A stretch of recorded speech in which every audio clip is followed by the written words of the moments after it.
രാഹുൽ മാങ്കൂട്ടത്തിൽ MLA-ക്കെതിരെ ഉയർന്നു വന്ന വിവാദ ആരോപണങ്ങളാണ് ഇന്ന് സംസ്ഥാനത്തെ ചർച്ചാ വിഷയം. ആരോപണങ്ങളെ തുടർന്ന് രാഹുൽ മാങ്കൂട്ടത്തിൽ യൂത്ത് കോൺഗ്രസ് സംസ്ഥാന അധ്യക്ഷ സ്ഥാനം രാജിവെക്കുകയും ചെയ്തു. ഈ സംഭവത്തെക്കുറിച്ച് വിദ്യാഭ്യാസ മന്ത്രി വി ശിവൻകുട്ടിയുടെ ഒരു ഫേസ്ബുക്ക് പോസ്റ്റ് ഇങ്ങനെയാണ്: ആരോപണ വിധേയൻ ജനപ്രതിനിധിയെങ്കിൽ ആ സ്ഥാനം രാജിവെക്കണം. കേരളത്തിലെ പൊതുസമൂഹത്തിൽ കഴിഞ്ഞ 2 ദിവസമായി ചർച്ച ചെയ്യപ്പെടുന്ന ഒരു വിവാദ വിഷയമുണ്ട്. പേര് വെളിപ്പെടുത്താതെ ഒന്നിലധികം സ്ത്രീകൾ ഒരു യുവജന നേതാവിനെതിരെ ഉയർത്തിയ ഗുരുതരമായ ആരോപണങ്ങൾ ശ്രദ്ധയിൽപ്പെട്ടിട്ടുണ്ട്. ഒരു ജനപ്രതിനിധിയാണ് ആരോപണ വിധേയനെന്നാണ് പറയപ്പെടുന്നത്. ഇങ്ങനെയുള്ള വ്യക്തിക്കെതിരെയാണ് ഈ ആരോപണം എന്നത് വളരെ ഗൗരവമായ വിഷയമാണ്. ഈ വനിതകൾക്ക് പേര് വെളിപ്പെടുത്താൻ ഏതെങ്കിലും തരത്തിലുള്ള ഭീതി ഉണ്ടെങ്കിൽ അവർ ഭയപ്പെടേണ്ടതില്ല. പൂർണ്ണ പിന്തുണയും സംരക്ഷണവും നൽകി സർക്കാർ അവർക്കൊപ്പം ഉണ്ടാകും. നീതി ഉറപ്പാക്കാൻ സർക്കാർ പ്രതിജ്ഞാബദ്ധമാണ്. ഈ വിഷയത്തിൽ ചില നിയമപരമായ കാര്യങ്ങൾ കൂടി ഞാൻ ഓർമ്മിപ്പിക്കാൻ ആഗ്രഹിക്കുന്നു.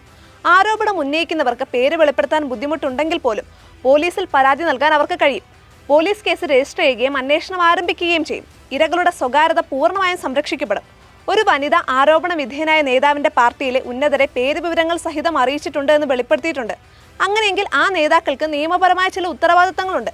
ക്രിമിനൽ നടപടി ചട്ടപ്രകാരം ഏതെങ്കിലും വ്യക്തി ഒരു കുറ്റകൃത്യത്തെക്കുറിച്ച് അറിഞ്ഞാൽ അത് പോലീസിനെ അറിയിക്കാൻ അവർക്ക് ബാധ്യതയുണ്ട്. ഈ നിയമം ഒരു പൗരന്റെ കടമയായി കണക്കാക്കുന്നു. ഗുരുതരമായ കുറ്റകൃത്യങ്ങൾ പോലീസിനെ അറിയിക്കാതിരിക്കുന്നത് നിയമലംഘനമാണ്. ഈ വിഷയത്തിൽ സർക്കാർ നീതിയുക്തമായ നടപടികൾ സ്വീകരിക്കും. സ്ത്രീകൾക്ക് പരാതി നൽകാൻ എല്ലാ സഹായവും നൽകും. നിയമം അതിന്റെ വഴിക്ക് പോകുമെന്ന് ഉറപ്പ് നൽകുന്നു. കൂടുതൽ ഗൗരവകരമായ വെളിപ്പെടുത്തലുകൾ വാർത്താ ചാനലുകളിൽ വന്നു കഴിഞ്ഞു. ആരോപണ വിധേയൻ ജനപ്രതിനിധിയെങ്കിൽ സംഘടനാ സ്ഥാനങ്ങൾ മാത്രം രാജിവെച്ചുകൊണ്ട് ഈ പ്രശ്നത്തിന് പരിഹാരമാകില്ല. സംഘടനയേക്കാൾ ആ വ്യക്തി മറുപടി പറയേണ്ടത് സമൂഹത്തോടാണ്. ജനാധിപത്യത്തിൽ വോട്ടർമാരാണ് ശക്തി. ജനപ്രതിനിധി വോട്ടർമാരോട് കടപ്പെട്ടിരിക്കുന്നു. ആരോപണങ്ങൾ വന്ന സ്ഥിതിക്ക് ഈ വ്യക്തി ജനപ്രതിനിധിയാണെങ്കിൽ മാപ്പ് പറഞ്ഞ് തൽസ്ഥാനം രാജിവെക്കേണ്ടതാണ്. അങ്ങനെ ചെയ്യാത്ത പക്ഷം അയാളുടെ പ്രസ്ഥാനം രാജി ചോദിച്ചു വാങ്ങണം. ഇല്ലെങ്കിൽ പൊതുസമൂഹം, പ്രത്യേകിച്ച് സ്ത്രീകൾ, ആ പ്രസ്ഥാനത്തോട് ഒരിക്കലും മാപ്പ് നൽകില്ല. ധൈര്യം കാണിച്ച സഹോദരിമാരെ അഭിനന്ദിക്കുന്നുവെന്നാണ് വി ശിവൻകുട്ടിയുടെ ഫേസ്ബുക്ക് പോസ്റ്റ്. എന്നാൽ ഈ പോസ്റ്റിന് താഴെ വന്നിരിക്കുന്ന കമന്റുകൾ ഇങ്ങനെയാണ്: അപ്പോൾ മുകേഷ് ഒന്നും രാജിവെക്കണ്ടേ? മുകേഷ് രാജിവെച്ചോ? ഗണേഷ്, മുകേഷ് അവരും രാജിവെക്കണ്ടേ? മുകേഷ് MLA രാജിവെച്ചോ എന്നൊക്കെയാണ് ആളുകൾ ചോദിക്കുന്നത്. ഇതൊന്നും ശശീന്ദ്രൻ, മുകേഷ്, ഗണേഷ്, കടകംപള്ളി, തോമസ് ഐസക് തുടങ്ങിയവർക്ക് ബാധകമല്ലേ?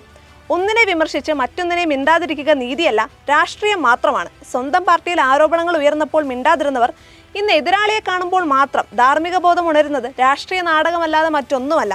നീതി ഒരേ കണ്ണാടിയിലൂടെ ആയിരിക്കണം. പാർട്ടി അനുസരിച്ച് മാറുന്നില്ല എന്നാണ് ഒരാൾ കമന്റ് ചെയ്തിരിക്കുന്നത്.